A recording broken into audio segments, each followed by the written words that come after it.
16/10/1969 की मुरली है, अव्यक्त मुरली, अव्यक्त बाप दादा मधुबन।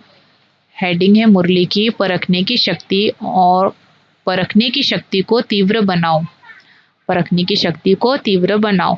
आज विशेष क्या देख रहे हैं, परिवर्तन कैसे देखते हैं? इस ग्रुप में प्रश्न का उत्तर देने में होशियार कौन है? देखने और परखने की शक्ति कहाँ तक आई है? अच्छा, योग की स्थिति में निरंतर रहने वाला कौन? दिव्य गुणों की धारणा में दिव्य गुणमूर्त कौन नजर आता है? यह क्यों पूछते हैं? क्योंकि अगर परखने की प्रैक्टिस होगी तो जब दुनिया में कार्य अर्थ जाते हो और आसुरी संप्रदाय के साथ संबंध रखना पड़ता है तो परखने की प्रैक्टिस होने से बहुत बातों में विजयी बन सकते हो। अगर परखने की शक्ति नहीं तो विजयी नहीं बन सकते। यह तो थोड़ी सी देख रेख की अपने ही परिवार की अंदर कहाँ तक परख सकते हो। यूँ तो हर एक रत्न 1-2 से श्रेष्ठ है, लेकिन फिर भी परखने की प्रैक्टिस जरूर चाहिए। यह परखने की प्रैक्टिस छोटी बात नहीं समझना, इस पर ही नंबर ले सकते हो। कोई भी परिस्थिति को, कोई भी संकल्प वाली आत्माओं को वर्तमान और भविष्य दोनों कालों को भी परखने की प्रैक्टिस चाहिए। विशेष करके जो पांडव सेना है उन्हों को यह परखने की शक्ति बहुत आवश्यक है, क्योंकि आप गोपों को बहुत प्रकार की परिस्थितियां सामने आती है। उन्हों का सामना करने लिए यह बुद्धि बहुत आवश्यक है। परखने की पावर कैसे आएगी, उसके लिए मुख्य साधन कौन सा है? परखने की शक्ति को तीव्र बनाने लिए मुख्य कौन सा साधन है? परखने का तरीका कौन सा होना चाहिए? तुम्हारे सामने कोई भी आए उनको परख सकते हो। हर एक ने अपना अपना विचार बताया। सभी का रहस्य तो एक ही है, अव्यक्त स्थिति व याद व आत्मिक स्थिति। बात तो वही है, लेकिन आत्मिक स्थिति के साथ साथ यथार्थ रूप से वही परख सकता है जिनकी बुद्धि में ज्यादा व्यर्थ संकल्प नहीं चलते होंगे। उनकी बुद्धि एक के ही याद में, एक के ही कार्य में और एक स्थिति में होगी। वह दूसरे को जल्दी परख सकेंगे। जिनकी बुद्धि में ज्यादा संकल्प उत्पन्न होंगे तो उनकी बुद्धि दूसरों को परखने के लिए अपने व्यर्थ संकल्प की मिक्सचरिटी होगी, इसलिए जो जैसा है वैसा परख नहीं सकेंगे। तो मूल रहस्य निकला बुद्धि की सफाई। जितना बुद्धि की सफाई होगी उतना ही योग युक्त अवस्था में रह सकेंगे। यह व्यर्थ संकल्प और विकल्प जो चलते हैं वह अव्यक्त स्थिति होने में विघ्न है, बार बार इस शरीर के आकर्षण में आ जाते हैं। उसका मूल कारण है कि बुद्धि की सफाई नहीं है। बुद्धि की सफाई अर्थात बुद्धि को जो महामंत्र मिला हुआ है उसमें बुद्धि मग्न रहे। एक की याद को छोड़ अनेक तरफ बुद्धि जाने के कारण शक्तिशाली नहीं रहते। वैसे भी जब बुद्धि बहुत कार्य तरफ लगी हुई होती है तो अनुभव किया होगा, बुद्धि में वीकनेस, थकावट महसूस होती है और जो भी है यथार्थ रूप से निर्णय नहीं कर सकेंगे। इसी रीति व्यर्थ संकल्प विकल्प जो चलते हैं यह भी बुद्धि को थकावट में लाते हैं। थकी हुई कोई भी आत्मा न परख सकेगी न निर्णय कर सकेगी। कितना भी होशियार होगा तो थकावट में उनके परखने निर्णय करने में फर्क पड़ जाता है। सारा दिन इन संकल्पों से बुद्धि थकी हुई होने कारण निर्णय करने की शक्ति में कमी आ जाती है, इसलिए विजयी नहीं बन सकते। हार खाने का मुख्य कारण यह है, बुद्धि बनी सफाई नहीं है। जैसे उन्हीं की हाथ की सफाई होती है ना, आप फिर बुद्धि की सफाई से क्या कर सकते हो? वह हाथ की सफाई से झट से बदल देते हैं, देरी नहीं लगती। इसलिए कहते हैं जादूगर, आप में भी बदलने का जादू आ जाएगा। अभी बदलने सीखे हो लेकिन जादू के समान नहीं बदल सकते हो, अर्थात जल्दी नहीं बदल सकते हो, समय लगता है। जादू चलाने के लिए जितना समय जिसको मंत्र याद रखता है उतना उसका जादू सफल होता है। आपको भी अगर महामंत्र याद होगा तो जादू के समान कार्य होगा। अब इसी में देरी है तो आप इस भट्टी से क्या बनकर निकलेंगे? जादूगर। अगर इतने जादूगर भारत के कोने कोने में छा जाएंगे तो क्या हो जाएगा? 1 मास के अंदर कुछ और नज़ारा देखने में आएगा। अब तो तैयारी करनी पड़ेगी ना। अगर इतने जादूगर बदलने का कार्य शुरू कर देंगे तो फिर क्या करना पड़ेगा? ऐसी कुछ नवीनता आप भी देखना चाहते हो और बाप दादा भी चाहते हैं। ऐसा आवाज पैनल फैल जाए कि यह कौन कहाँ से प्रकट हुए हैं। ऐसे महसूस होगा कि एक एक स्थान पर कोई अलौकिक आत्मा अवतरित होकर आई है। एक अवतार इतना कुछ कर सकता है तो यह कितने अवतार हैं? यहाँ से जब जाओ तो ऐसे ही समझकर जाना कि हम इसी शरीर में अवतरित हुए हैं ईश्वरीय सेवा के लिए। अगर यह स्मृति रख कर जाएंगे तो आपके हर चलन में अलौकिकता देखने में आएगी। जो भी आपके दैवी परिवार वाले व लौकिक परिवार वाले हैं वह महसूस करे कि यह कुछ अनोखे ही बनकर आए हैं, बदल कर आए हैं। जब आपकी बदलने की महसूसता आएगी तब आप दुनिया को बदल सकेंगे। अगर आप सभी के बदलने की भावना नहीं तो दुनिया को नहीं बदल सकेंगे। खुद बदलकर दुनिया को बदलना है। ऐसे ही समझकर चलना कि निमित्त मात्र इस शरीर बना लोन लेकर ईश्वरीय कार्य के लिए थोड़े दिन के लिए अवतरित हुए हैं। कार्य समाप्त करके फिर चले जाएंगे। यह स्मृति लक्ष्य रख करके ऐसी स्थिति बनाकर फिर चलना। यह बगीचा है। बाप दादा चैतन्य बगीचे में आते हैं तो कुछ वाणी से खुशबू दे लेते हैं, कुछ नयनों से, कुछ मस्तिष्क से के मणि से। हर एक के मस्तिष्क के मणि की चमक बाप दादा देखते हैं।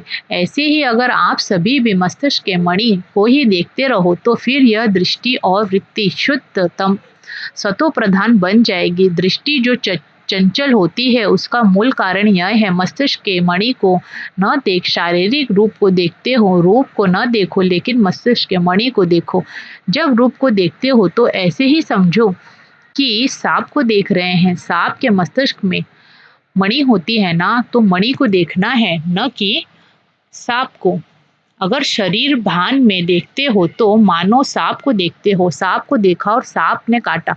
सांप तो अपना कार्य करेगा। सांप में विष भी होता है। कोई कोई विशेष सांप होते हैं जिनमें मणि होती है। आप गोपों को सांप को कैसे मारना है, क्या करेंगे? आप सांप को देखते हुए भी सांप को न देखो, मणि को ही देखो। मणि को देखने से सांप का जो विष है वह हल्का हो जाएगा। अगर शरीर रूपी सांप को देखा तो फिर उनका बन जाएंगे, उन समान बन जाएंगे। लेकिन मणि को देखेंगे तो बाप दादा के माला के मणि बन जाएंगे।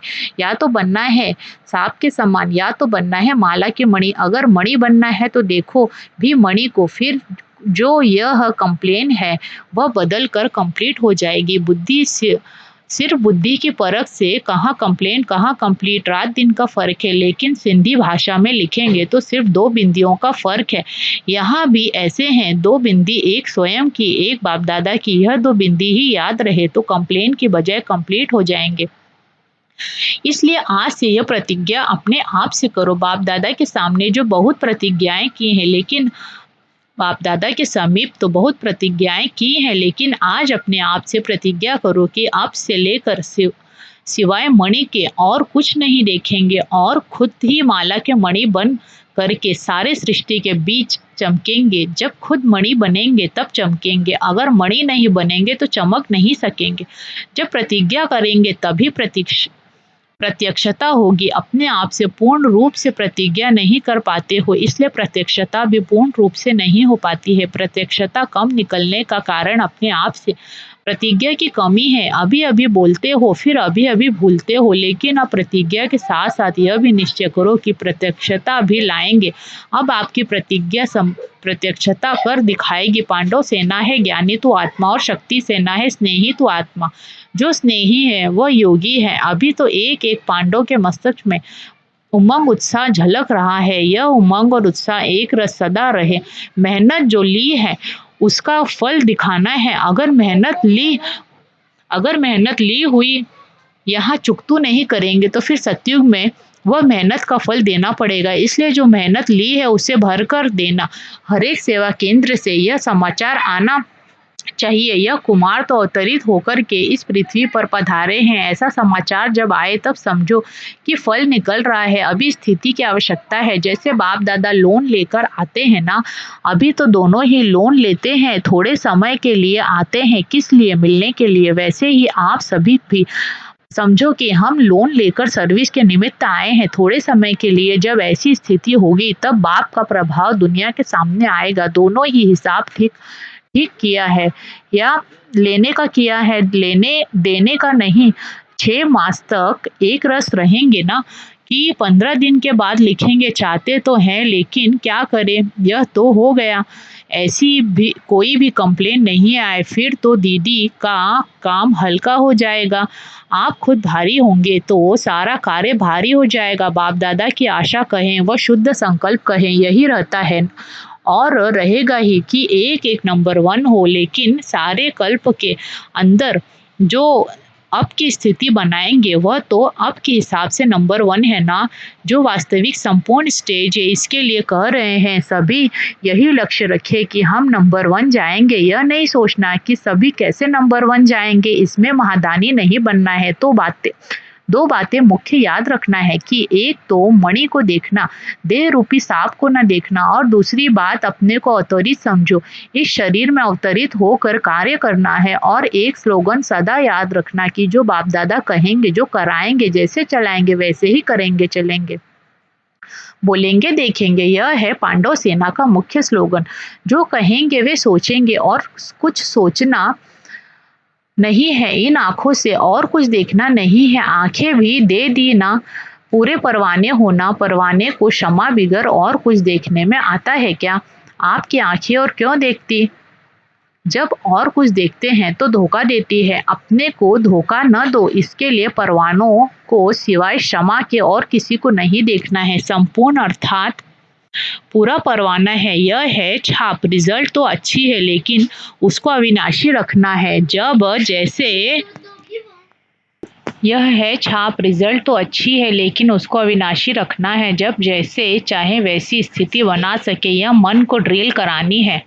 यह ज़रूर प्रैक्टिस करो। 1 सेकंड में आवाज़ में, 1 सेकंड में फिर आवाज़ से परे, 1 सेकंड में सर्विस के संकल्प में आए और 1 सेकंड में संकल्प से परे स्वरूप में स्थित हो जाए। इस ड्रिल की बहुत आवश्यकता है। ऐसे नहीं कि शारीरिक भान से निकल ही न सके। 1 सेकंड में कार्य प्रति शारीरिक भान में आए, फिर 1 सेकंड में अशरीरी हो जाए। जिसकी यह ड्रिल पक्की होगी वह सभी परिस्थिति का सामना कर सकते हैं। जैसे शारीरिक ड्रिल सुबह को कराई जाती है, वैसे यह अव्यक्त ड्रिल भी अमृत वेले विशेष रूप से करना है। करना तो सारा दिन है लेकिन विशेष प्रैक्टिस करने का समय अमृत वेले है। जब देखो बुद्धि बहुत बिजी है तो उसी समय यह प्रैक्टिस करो।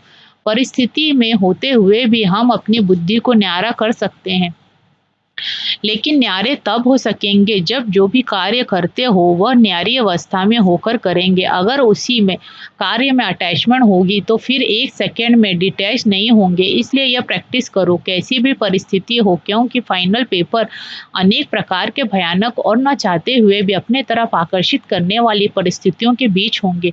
उनकी भेंट में जो आजकल की परिस्थितियां हैं वह कुछ भी नहीं है। जो अंतिम परिस्थिति आने वाली है उन परिस्थितियों के बीच पेपर होना है। इसकी तैयारी पहले से करनी है। इसलिए जब अपने को देखो कि बहुत बिजी हूँ, बुद्धि बहुत स्थूल कार्य में बिजी है, चारों ओर सर्कमस्टांसेस अपने तरफ खींचने वाली है, तो ऐसे समय पर यह अभ्यास करो। तब मालूम पड़ेगा कहाँ तक हम ड्रिल कर सकते हैं। यह भी बात बहुत आवश्यक है। इसी ड्रिल में रहते रहेंगे तो सफलता को पाएंगे। एक एक सब्जेक्ट की नंबर होती है, मुख्य तो यही है। इसमें अगर अच्छे हैं तो नंबर आगे ले सकते हैं, अगर इस सब्जेक्ट में नंबर कम है तो फाइनल नंबर आगे नहीं आ सकते। इसलिए सुनाया था कि ज्ञानी तो आत्मा के साथ में स्नेही भी बनना है। जो स्नेही होता है वह स्नेह पाता है, जिससे ज़्यादा स्नेह होता है वो तो कहते हैं यह तो शुद्ध बुद्ध ही भूल जाते हैं। शुद्ध बुद्ध का अर्थ ही है अपने स्वरूप की जो स्मृति रहती है वह भी भूल जाते हैं। बुद्धि की लगन भी उसके सिवाय कहाँ नहीं हो। ऐसे जो रहने वाले होते हैं उनको कहा जाता है स्नेही। इस ग्रुप का विशेष गुण यही है कि सभी बातों को सीखने और धारण करने और आगे के लिए भी अपने को उसमें चलाने के लिए चात्रक हैं। चात्रक बनने हो लेकिन साथ में चरित्रवान भी बनना है। चात्रक है यह इस ग्रुप की विशेषता है, लेकिन चात्रक का कार्य होता है उसके प्यासी रहना। यह चित्र चरित्र में देखे तब फिर चात्रकों के साथ में पात्र भी कहेंगे। अभी चात्रक तो है, फिर रिजल्ट आने वाले बाद 2 टाइटल मिलेंगे। अभी चात्रक है, फिर विजय माला के नजदीक आने के पात्र भी होंगे। जो स्लोगन सुनाया और जो भट्टी की छाप सुनाई उनको कायम रखेंगे तो दोनों ही गुण आ जाएंगे। अच्छा, ओम शांति।